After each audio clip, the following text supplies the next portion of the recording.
नमस्कार, मैं मुस्मरिया, आप देख रहे हैं मास्टर प्रहार। स्वागत है आप सभी का एक बार फिर मास्टर प्रहार में।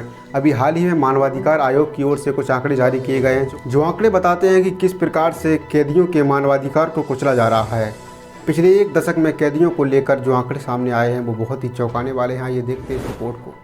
राष्ट्रीय मानवाधिकार आयोग के आंकड़े हैरान करने वाले हैं। आंकड़ों के मुताबिक पिछले एक दशक में 17,146 लोगों की न्यायिक हिरासत और पुलिस हिरासत में जान गई है।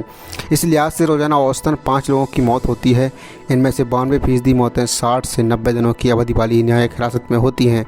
बाकी मौतें पुलिस हिरासत में हुई जो 24 घंटे की अवधि की होती हैं। यह समय कई बार मजिस्ट्रेट के आदेश पर 15 दिन तक बढ़ाया जा सकता है। इस साल जनवरी से लेकर जुलाई 914 मौतें हुई। मानवाधिकार आयोग पहले भी समय समय पर अपनी चिंता जाहिर करता रहा है, लेकिन उसके सुझाव, सिफारिशें और नाराज़गी जस की तस बनी हुई है और हिरासत में मौतों का ग्राफ चढ़ता ही जाता है। आयोग के मुताबिक न्यायिक हिरासत में होने वाली सभी मौतें टॉर्चर, पिटाई और जेल कर्मियों की ज्यादती की वजह से नहीं, बल्कि इनके पीछे कैदियों की बीमारी, इलाज में देरी और उपेक्षा, खराब रहन सहन, मनोवैज्ञानिक समस्या या वृद्धावस्था जैसे अन्य कारण भी हो सकते हैं। वहीं इंडिया स्पेड वेबसाइट मानवाधिकार आयोग के आंकड़ों की मदद से प्रकाशित एक विस्तृत विश्लेषण में दर्ज 17,146 मौतें पुलिस और जेल व्यवस्था की कहानी बयां करती हैं। पिछले महीने तमिलनाडु की एक जेल में पुलिस बर्बरता का शिकार बने दलित पिता पुत्र की मौत ने इस ओर हर किसी का ध्यान खींचा था।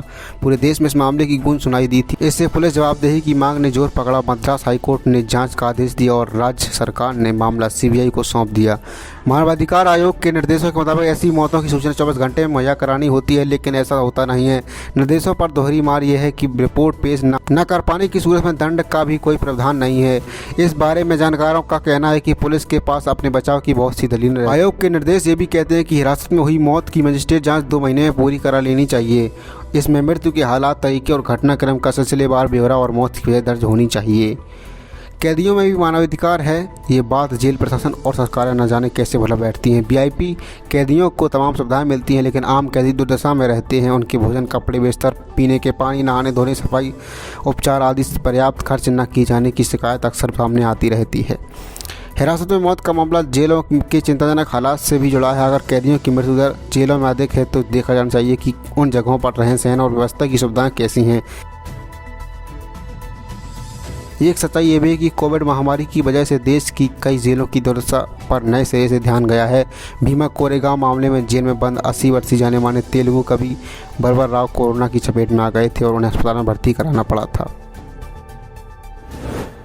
हिरासत में यातना, उपेक्षा और मौतों के डरावने आंकड़ों के बीच एक चिंताजनक तथ्य ये भी है कि जेलों में बंद कैदियों और विचाराधीन कैदियों में सबसे अधिक संख्या दलितों, पिछड़ों और मुसलमानों की है। जम्मू कश्मीर जैसे प्रदेश को भी नहीं भूलना चाहिए, जहां लापता हो चुके लोगों के परिजन दशकों से इंसाफ के लिए भटकते रहते हैं।